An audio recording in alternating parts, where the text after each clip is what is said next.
तुम भी ठीक नहीं है, हट जाओ। द्वापर बोलो तो हमें टीका लगा दे जो कल युग को काम को नहीं है, हम ही सब कछु हैं। नारद जी बोले बताओ तो उपलब्धि तो बताओ। द्वापर बोला कि मेरे युग में कृष्ण आए। नारद जी बोले जब वो कंस ने 6 बाल बच्चे मारे तब कहां गए थे तुम? तुम्हें आके रोकना था कि मेरे युग में ये धांधली नहीं चलेगी। द्वापर की भी गर्दन झुक गई। नारद जी कलयुग से बोले तुम, कलयुग बोलो हम मोह चलावे में भरोसा नहीं रखा, तुम्हें हम आओ देखने हैं हम का कर सकत। बोले हो। कलयुग ने उताई से गांव के बाहर हाथ करो, एक बड़ा मंदिर बन गया बहुत विशाल। वो में एक सोने को घंटा बंद गो 5 किलो। 2 बड़े पक्के मित्र हते हुए सवेरे घूम भी जाते। उनने देखो कि यार रात में इतने कछु हतो ने और इतने बड़ो मंदिर बन गो। एक बोलो चलो भीतर, भीतर गए सो जो घंटा चमचमावे। एक बोलो कि जब गांव भर को जो ही पता नहीं है कि मंदिर बन गो तो उनको ये सोने के घंटा को का पता। चलो अपन खोल लिए, आधो आधो बांट ले भी। बोले ठीक है। एक बोलो तो हम जा रहे हैं घरे, सो हथौड़ा छेनी ले आए, तुम बैठ गयो और कछु नाश्ता बनवा ले आए। एक बैठ गओ मंदिर में, एक गाओ घरे। सो जो घरे गाओ वो अपनी पत्नी से बोलो कि सुनो पूड़ी में जहर मिला दे, हम ओखो के आऊं गली में खुआ दे, सो वो मर जाए 5 किलो अपनो। और जो मंदिर पे बैठो तो इन्हें सोची यार वो आ है 2.5 किलो वो ले ले। सो इन्हें मंदिर की खरसल पे तुम बड़ो पत्थरा धर के बैठ गओ कि जैसा ही वो आ है हम के ऊपर पटक दे, वो मर जाए 5 किलो सोनो हम आओ। जैसा ही वो आओ इन्हें पत्थरा पटको, जो मर गओ इन्हें सोची कलेवा कल घंटा बाद आई में खोल है। आ जो पुड़ी खाई सोता ही वो मर गओ। कलयुग बोलो अपनो तो सीधो सीधो है, घंटा वो बंदो अबे 2 ही जे डरी। इतने उदारी को काम है ही नहीं है। पुण्य की जड़ पाताल और पाप की जड़ अस्पताल। इतने उदारी नहीं होए। अरे एक बात और सुन लो, विशेषकर इस व्यासपीठ से हमारी कथा में ने तो तुम्हें स्वर्ग के सपने दिखाए गए हैं कि तुम मरवे के बाद स्वर्ग जे हो। कैसे ने हमें को लौट के मिलो आए आज तक होते ऐसे। उनने हम तुम्हें नरक को भय दिखा रहे कि तुम जो करो तो जो होइए। कैसे ने हमें को नरक बारो मिलो आज तक। ने हमें उते को पता मिल रहा हो कि कौन कहां से गाड़ी मिला थे उते को, कहां से 5 डरी के प्लेन जा रही और तुम्हारे को मिलो होए आओ होए सायपुर में 6 महीना स्वर्ग में रह के, तो तुम बता दे। चलो नरक में रह के आओ हो तो बता दे। इस व्यास गद्दी से ना तो तुम्हें स्वर्ग के सपने दिखाए जाएंगे और ना नरक का भय दे के डराया जाएगा। और सुन ले, जो ये तुम्हें नरक को डर और स्वर्ग के सपने दिखा रहे हैं, समझ लियो जी अपनी नई दुकान चलावे की एडवर्टाइज कर रहे हैं। या भी बिल्कुल ध्यान रखियो, ये अपनी दुकान जमावे की तुक में बिल्कुल बैठे कहा है। स्वर्ग को नरक को चक्कर जे को बताए, समझियो बिल्कुल वो अपनी दुकान लगावे की तैयारी में है। पर हां एक बात जरूर है, तुम्हें स्वर्ग के सपने नहीं दिखाए जाएंगे, पर जीते जी तुम्हारा घर स्वर्ग बन जाए ऐसी राह जरूर दिखाई जाएगी। जीते जी स्वर्ग बनाओ। मारे के बात को ने देखो, पूरी जिंदगी भूखों मर गए, पूरी जिंदगी फटे कपड़ा कही आखिरी में बैकुंठ में बैठे होंगे। इतने मर गए भूखों, वो तो कोने देखी कि तुम बैकुंठ में बैठी के नरक में डरी। चलो नरखाई में डरे तो तक चीन जाओ, तुम कहते हमें चीन जाओ कि मैं हरी जो डरो नहीं नरक में। नरक भी यही है और स्वर्ग भी यही है। वो तुम्हारे ऊपर है कि तुम अपने घर को नरक बना के जी रहे हो कि स्वर्ग बना के जी रहे हो। मैंने कल भी आपसे निवेदन किया था कि नियम भले टूट जाएं पर तुम्हारी नियत गड़बड़ नहीं होनी चाहिए, तो तुम जहां रह रहे वहीं तुम स्वर्ग का सुख भोग रहे। पुण्य की जड़ पाताल और पाप की जड़ अस्पताल। और तीन चीजें ध्यान से सुनियो, दो लोगों को तुमने ढूंढ रहे हो और एक जनो तुम्हें ढूंढ रहा हो, तो आज ही लिख दियो अपने घर के बाहर स्वर्ग, बासी ने लिखियो, अकेलो स्वर्ग लिखियो ना, लिखो तुम लिख दो स्वर्गवासी, सो आदमी जान है जे कबे मार गए, अकेलो स्वर्ग लिखियो, बासी नहीं लिखने। अगर दो लोगों को तुम ना ढूंढ रहे हो और एक आदमी तुम्हें ढूंढ रहा हो, डॉक्टर को और वकील को तुमने ढूंढ रहे हो, तुम भारी सुखी कहा है। जब बीमारी ने हो जिस समय का करने डॉक्टरों को, और जब दंदी फंदी ने हुए सो का करने हमें वकीलों को। तो डॉक्टर को और वकील को तुमने ढूंढ रहे हो और पुलिस वाले तुम्हें ढूंढ रहे हो, समझ लियो तुम भारी सुखी कहा है, तुम्हें कोई दिक्कत नहीं कहाई। आखिरी में राजा परीक्षित ने सोने में बास दे दिया। अब जो विद्वान बैठे हो वो ध्यान से सुनना, आज की अंतिम बात आज की सभा की। भागवत के पहले स्कंद में लिखा है कि सोना माने कलयुग, और भागवत जी के 11वें स्कंद के 18वें अध्याय के 16वें श्लोक में लिखो है कि सोनो माने भगवान। अब अपन का मानिए बताओ, यही भागवत में लिखो है कि सोनो माने कलयुग, और यही भागवत में लिखो है सोनो माने भगवान। अपन का मानिए, अपन तो फंस गए बीच में। वेद व्यास जी से कहा आपने एक ही ग्रंथ में दो भती बात काय लिखी कि सोना माने कलयुग, कि सोना माने भगवान। हम लोग क्या माने?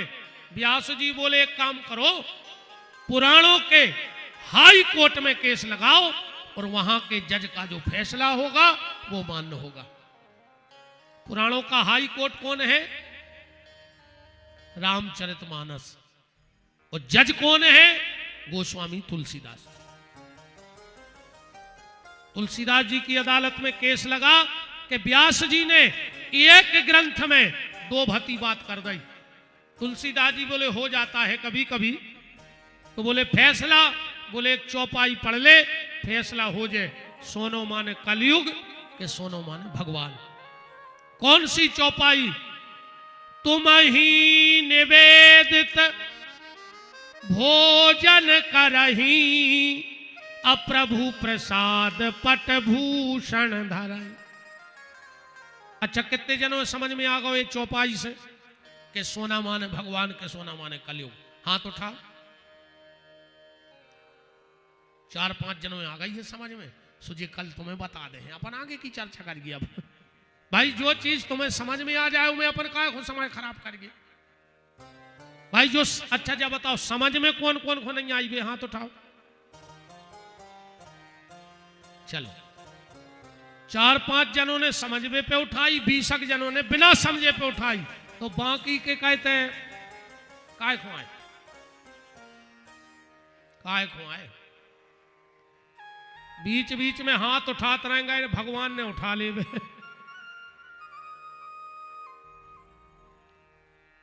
बस इस चौपाई को समझ लो कि सोना माने भगवान के सोना माने कलयुग। उदाहरण ऐसे समझो, हम घर में भोजन करते हैं। आजकल तो आदमी खाना खान लगो है। खाना शब्द अच्छा नहीं है। खाना शब्द आए बेशर्मों को। जितने जो बेशर्म रहते वे खाना खाते।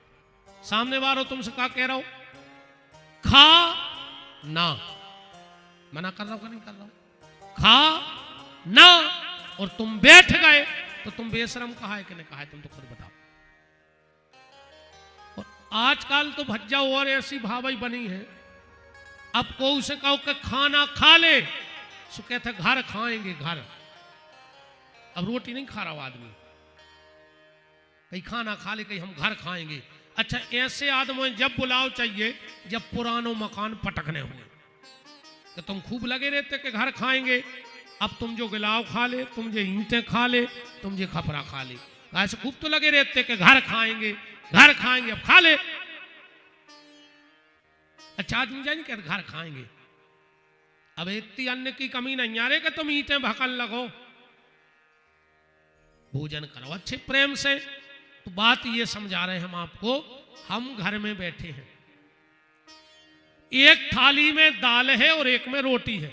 अब इतने में कौवा गो अपनी बिल्कुल बुंदेलखंडी चलन दो अपन तो काहे भैया क्या कर रहा है, रोटी खा रहा है, शुद्ध भाषा है, रोटी खा रहा है, दाल रोटी है, रोटी खा रहा है। अब भाई थाली उठाओ, दाल की जगह सब्जी नहीं और रोटी की जगह पुड़ी नहीं। अब बस थाली लेके तुम मंदिर की तरफ चल दे। अब गली में को मिले है, काहे कहां जा रहा है, मंदिर। का ले जा रहा है, का के हो, रोटी लेके जा रहे हैं मंदिर, जय क्या हो, अरे यार भोग दे भैया, जा रहा है मंदिर। रोटी की कीमत बढ़ गई कि नहीं बढ़ गई, अब भगवान तक पहुंची नहीं ना। तुम्हारे घर में हती रोटी और खाली भगवान के नाम से तुम्हारे घर से निकली, सो रास्ता में बन गओ भोग। अब वही दे दे तुम पुजारी को, पुजारी ने तुलसी पत्ता डालो, गणुर जी बजाए, पर्दा लगाओ। अब का क्या हो, चलो मंदिर में रोटी बटन लगी, चलो प्रसाद ले आइए, प्रसाद बटन लगो। घर में थी रोटी, रास्ते में आया तो वही रोटी बन गई भोग, और वही भगवान के पास पहुंच गई तो बन गई प्रसाद। और उसी को जब कोई संत पाए तो अपन का कहते महाराज, अरे आवार महाप्रसादी की हो जाए, महाप्रसादी की हो जान दे। अब तो भगवान प्रसाद स्वीकार करते हैं, पर संत महाप्रसाद स्वीकार करते हैं। तो क्या लिखा है चौपाई में, प्रभु प्रसाद पट भूषण धराई, ईमानदारी का, नेकी का, बदी का सोना साक्षात भगवान है, पर बेईमानी का सोना साक्षात कलयुग है। जो जेवर बन के आवे पहले भगवान को पहनाओ और इसके बाद तुम पहनो, क्योंकि जो वस्तु भगवान से जुड़ जाती है उसकी कीमत अपने आप बढ़ जाती है। उदाहरण, यहां एक बाल्टी रखो और उस बाल्टी में अपने धोने के कपड़े डुबा दो। अब उस पानी को कहां डालोगे, नरक में, नाली में डालोगे कि तुलसी में, नाली में ले जाओ फेंक देना। और वही बाल्टी के पानी में भगवान के चरण धुला दो। अब उस जल को कहां ले जाओगे, नाली में के तुलसी में, अब तुलसी में ले जाओगे। पानी वही है, पर जब कपड़े का साथ किया तो नाली में चला गया, और भगवान के चरणों का साथ किया तो तुलसी में चला गया। जीवन और प्राणी वही है, संसार का साथ किया तो नरक रूपी नाली में, और संतों का और माता पिता की सेवा की तो तुलसीदास के प्रभु राम तक पहुंच जाओगे। बस कहां बैठे हो, किसके साथ बैठे हो, इस पे बहुत निर्धारित करता है जीवन। तुम्हारा संग क्या है, तुम बैठते किसके साथ हो। तो गोस्वामी जी कह रहे हैं कि जेवर बन के आए पहले भगवान को अर्पण करो। हम तुमको एक अच्छी बात बताएं दे रहे सायपुर वालों को, ये जब भी कहूं तुमसे कहे कि हमें घुमावे लेवा चलो, लक्ष्मी नारायण मंदिर भर लेवा जज्जो, काहे लक्ष्मी है बड़ी आदमन, बेबदलत रोज हार, ये तुम्हें उताई घुटी मार है कि सुनो अगली बार ऐसी दो फलिंगे हमारे हार में जुड़वा दो। ये तो जब भी मंदिर की कहवे सो शंकर जी के मंदिर लुआ जज्जो, फिर कबू ने कहे दो गोहेरे पकड़वा दो क्या हमसे, एक सांप ले आओ हमारे लाने, फिर ये कभी नहीं कहेंगे। सोने में बांस दिया, परीक्षित जी ने जाकर के श्रमिक के गले में सांप डाल दिया, श्रृंगी ऋषि ने श्राप दे दिया, और गौरमुख नाम के चेले ने परीक्षित को बताया, एक सेवक ने बताया कि एक ऋषि कुमार आया है, उसने आके कहा महाराज हमारे गुरुपुत्र ने तुम्हें श्राप दे दिया है, 7 दिन में तक्षक नाम के सर्प के काटने से तुम्हारी मृत्यु हो जाएगी। परीक्षित ने कहा अरे वाह, चलो मेरे कर्म का मुझे प्रायश्चित करने का मौका तो मिल गया। तत्क्षण परीक्षित जी ने संपूर्ण राज्य का त्याग किया और गंगा के घाट पे आके बैठ गए, जहां पर पहले से श्री सुखदेव जी बैठे हैं। और सुखदेव जी ने निश्चित है मौत निश्चित है। ऐसो दुनिया में कोई पैदा ही नहीं भाव जो मरे ने, पर मौत अनिश्चित है, जो पता नहीं आके कबे आ है, मनवा है। आवे को निश्चित है, कबे आ है जो अनिश्चित है। परीक्षित 3 काम करो, कथा सुनो। परीक्षित जी बोले आप ही सुना दो। सुखदेव जी बोले सुना दे। परीक्षित बोले पर जा बताओ 7 दिन में हमारा उद्धार हो जाए। अच्छे से एक बात और समझियो, अगर अच्छो डॉक्टर हुए तो आधी बीमारी वो हाथ देख के दूर कर दे। और कौन कौन डॉक्टर, अच्छा तुम अच्छे डॉक्टर के जाइयो, वो हाथ पकड़ है 2-3 बेर देख, अरे यार तुम्हें है का यार, तुम हर हफ्ता आ जा हमारी दिमाग खराब करबे, तुम्हें कुछ नहीं है। अब नहीं हम आए थे, अब आए हो तो जो 2 ताकत की गोली ले ले खा ले, अब नहीं करेंगे हमें परेशान। अब चाहे वो आदमी घरे जाके मर जाए, मनो गली में समोसा खा ले, डॉक्टर ने कह दी हमें कुछ ही नहीं है, हम तो बिल्कुल अच्छे हैं। अच्छे डॉक्टर की क्वालिटी। और कौन डॉक्टर कहूँ बगल के स्टूल पे बैठा के हाथ पकड़ के 3 अकबेर कह देवे ओ ओ ओ, सो तुरंत तो ब्लड प्रेशर बढ़ जात। ऐसो लगा यार का स्टूल ही पे मार जे हैं यार, हम का इतने सीरियस हते यार, का घरे फोन कर दें कि हम आने पे हैं। बताओ अच्छा डॉक्टर हाथ पकड़ के 3 अकबेर कह देवे ओ तुम बड़ी लापरवाह हो, तुमने इतनी देर लगा दी। ऐसो लगा था का भाई पटा थे करिए जो का स्टूल ही पे मार जे हैं। ये अच्छे डॉक्टर की और खराब डॉक्टर की क्वालिटी है। सुखदेव जी 1 नंबर के स्पेशलिस्ट है इस मामले में। परीक्षित जी कह रहे 7 दिन भर्ती, और सुखदेव जी कह रहे 1.5 घंटा में ऑपरेशन करके भगा दे हम तुम्हें घरे। आधी दम बन गई परीक्षित को कि हम 7 दिन एडमिट हो रहे, और डॉक्टर कह रहा 1.5 घंटा को तो काम ही है, 7 दिन तुम्हें तो करो का। पर परीक्षित एक काम करना, अगर मैं तुम्हारा इलाज करूंगा तो तुम्हें परहेज करने पड़े। परहेज कौन सा?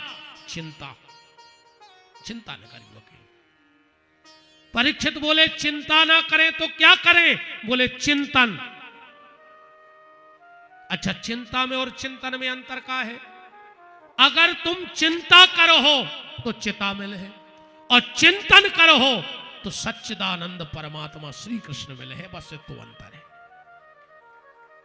चिंता ऐसी डाकनी के काट कर ये जो खाए, और वेद विचारो का करे कानों दबा पिलाए।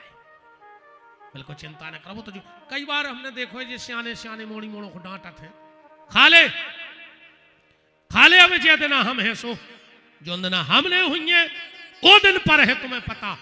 अच्छा, तुम अं साथ है पूरो घर, तुम मर जाओ सो घर के रोटी न खे।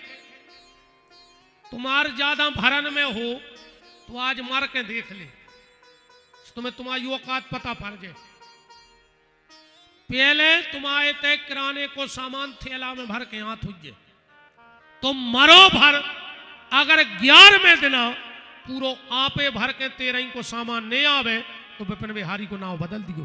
तुम का जान रहे कि घर के खे है ने, ये तो फिर रिश्तेदार आ जाते समझावे कि अब भैया जो होगा सो होगा, अब तुम्हारे आगे परिवार है वो देखो।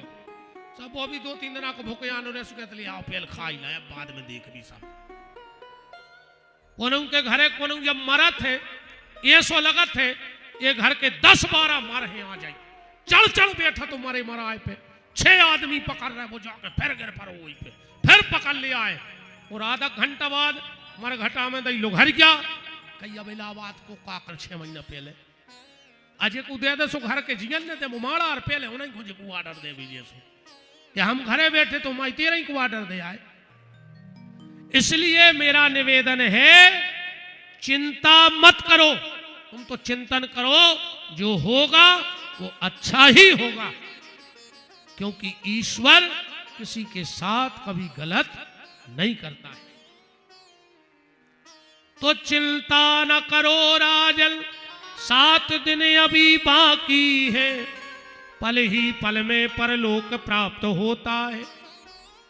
खड़बांग से राजा का मोक्ष 2 घड़ी में हुआ, तेरा तो शरीर अभी 7 दिन तक बाकी है। ऋषि सब साक्षी है, कथन यह है मेरा भागवत पुराण से दुख दूर होते हैं। देखता हूँ आज से 7वें दिन तुम्हारे लिए, राम नाम मोक्ष द्वार कैसे नहीं खुलता है। तो कल परीक्षित जी अब जीने के सूत्र सुखदेव जी से प्राप्त करेंगे। आज की चर्चा को हम विराम की तरफ ले जाते हैं।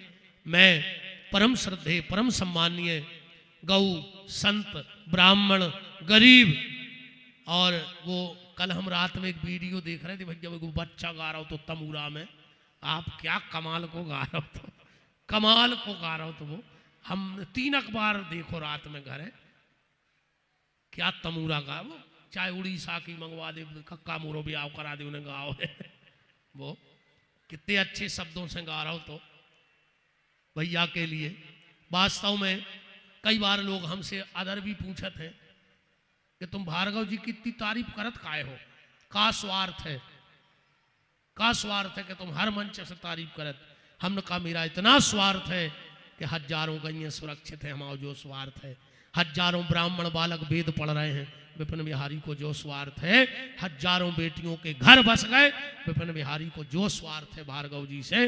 और हमने कहा हम झूठी तारीफ करत नहीं, तुम भार्गव जी जैसे काम करन लगो सो हम मंच से तुम्हारी तारीफ करन लगे। तुम बन जाओ भार्गव, भार्गव जी जैसे तो नहीं बन सकत, पर अगर वे 100 कदम आगे न कर गए तो तुम वो पे 2 ही कदम चल जाओ, हम तुम्हारी भी मंच से तारीफ करन लगे। मात 100% भार्गव जी हैं तो तुम 2% हो जाओ उनकी तुलना में, हम मंच से तुम्हारी तारीफ करने लगे। हम सिर्फ अच्छाई के ग्राहक हैं। तो ऐसे परम संत सम्मानीय आदरणीय मेरे हृदय में तो बहुत जगह है।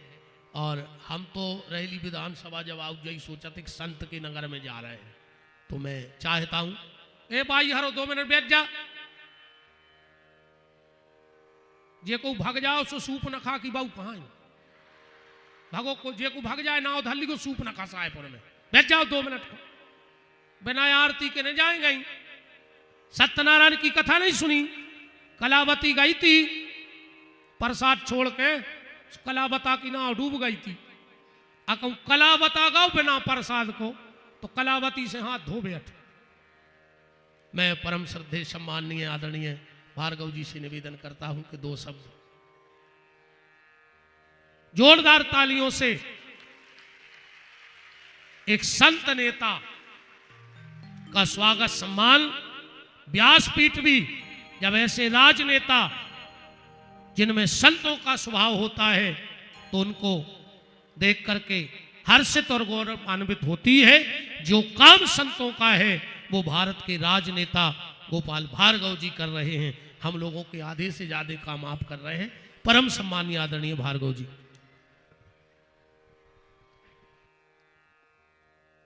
श्रीमद् भागवत कथा के तृतीय दिवस में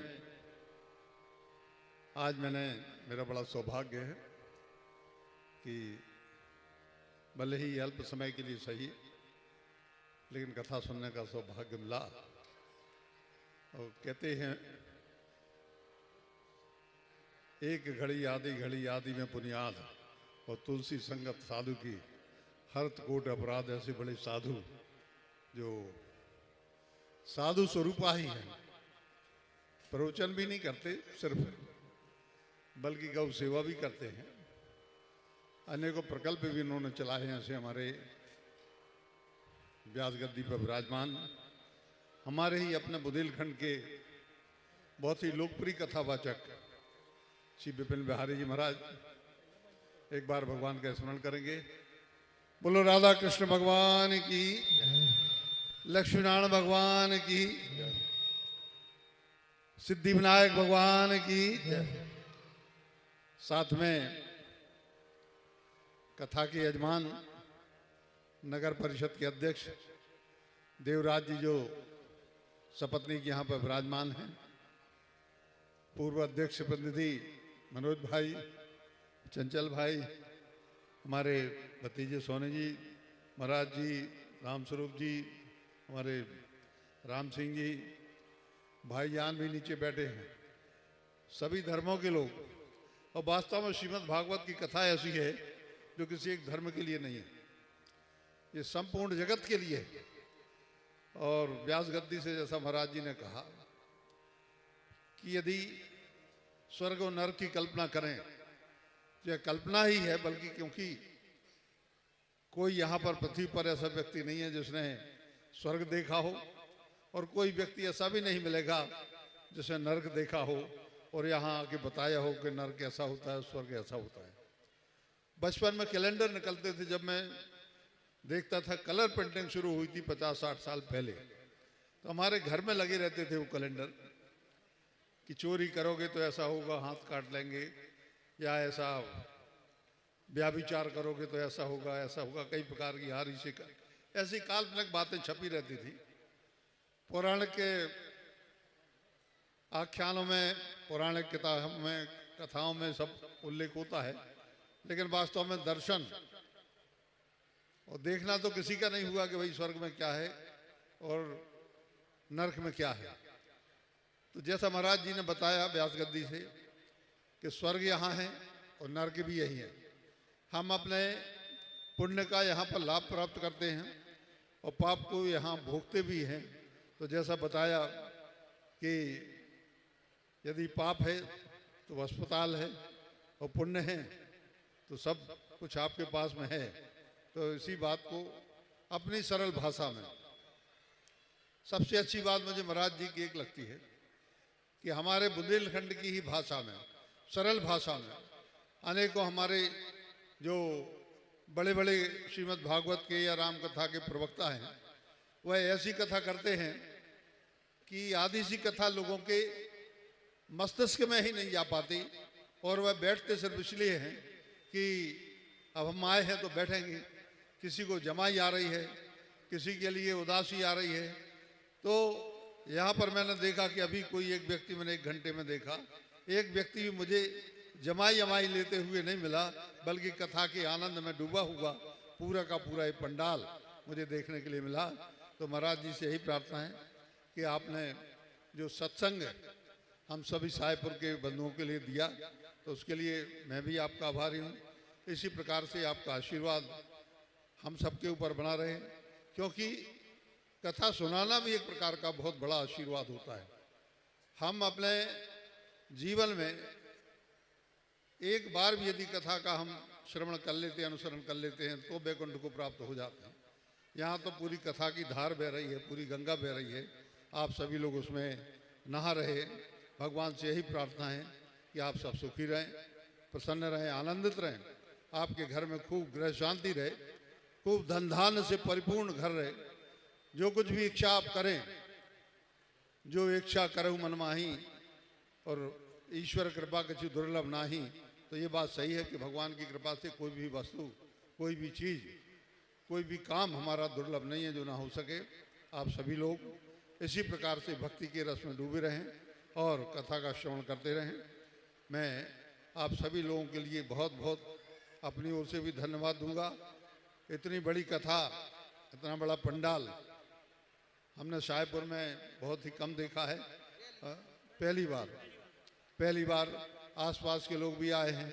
धबोली के हमारे लम्बरदार जी भी बैठे हैं, विराजे हैं। सभी लोग हमारे यहाँ पर पार्षद बंधु भी बैठे हैं। हमारे सभी लोग, उत्तम सिंह जी ठाकुर साहब बैठे हैं, सभी हमारे शंकर सिंह जी हैं, लम्बरदार बलराम पटेल जी भी हैं, हमारे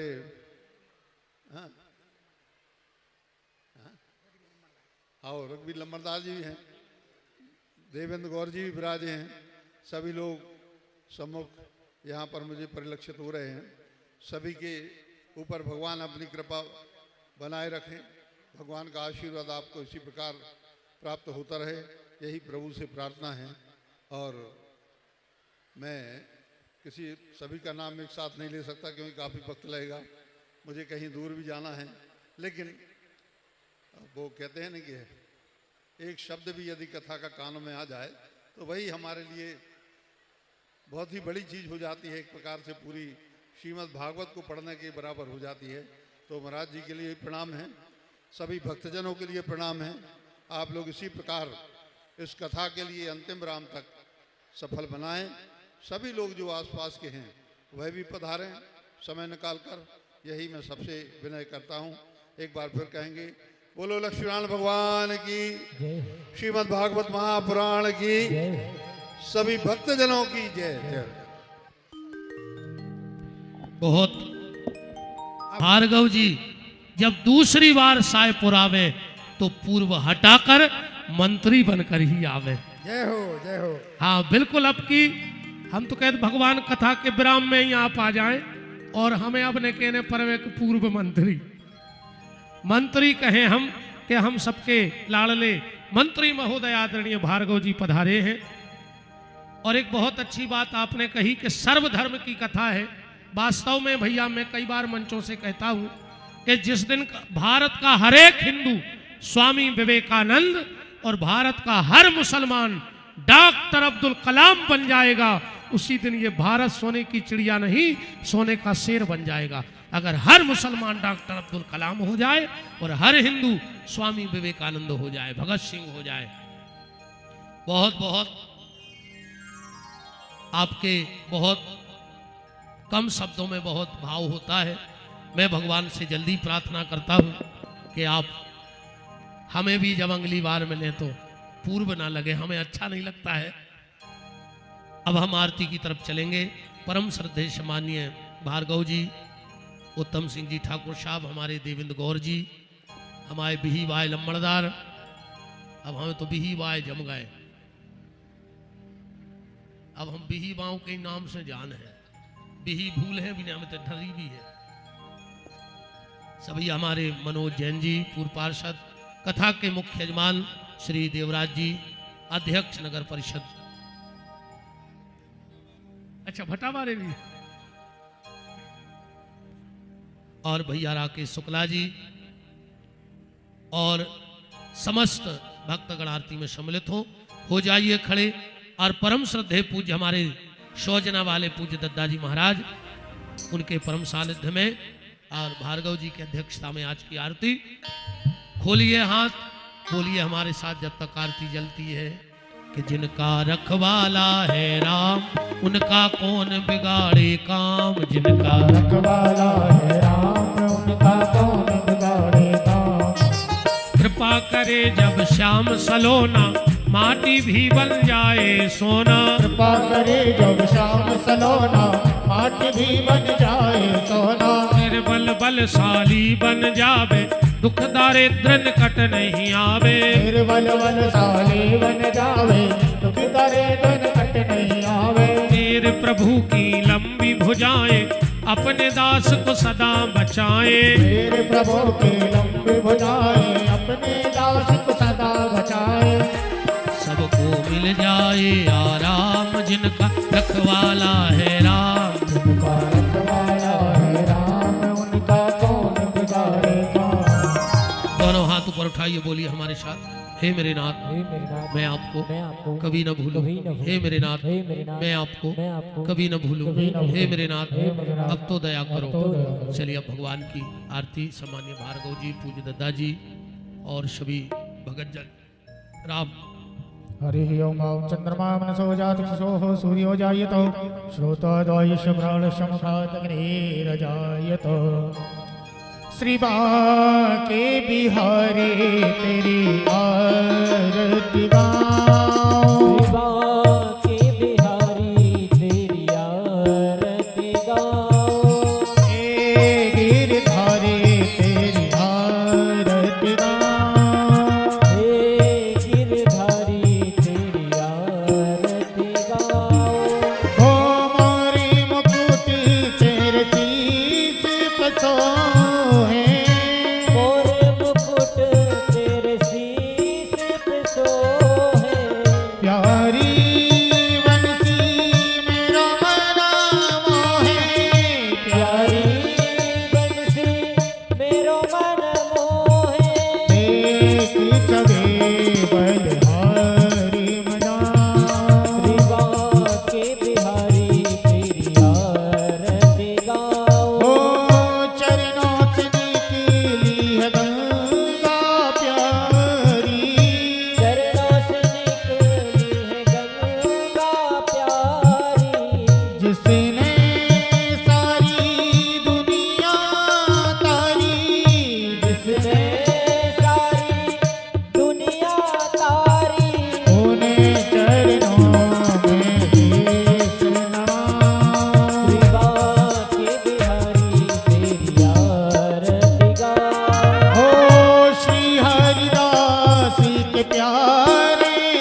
गिरधारी तेरी आरती गाऊं।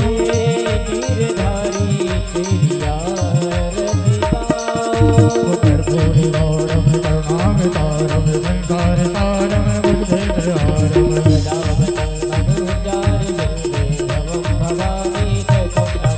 ओ मंदारी माला काली काले कपाली माला गंभराय च दिगंबराय नमः शिवाय च नमः शिवाय नमः शिवाय च नमः शिवाय नमः शिवाय च नमः शिवाय। ओम पारार्थिक ममोनदाय जलेने सिल्लेग्र नमो देवादिवंदनम आत्मा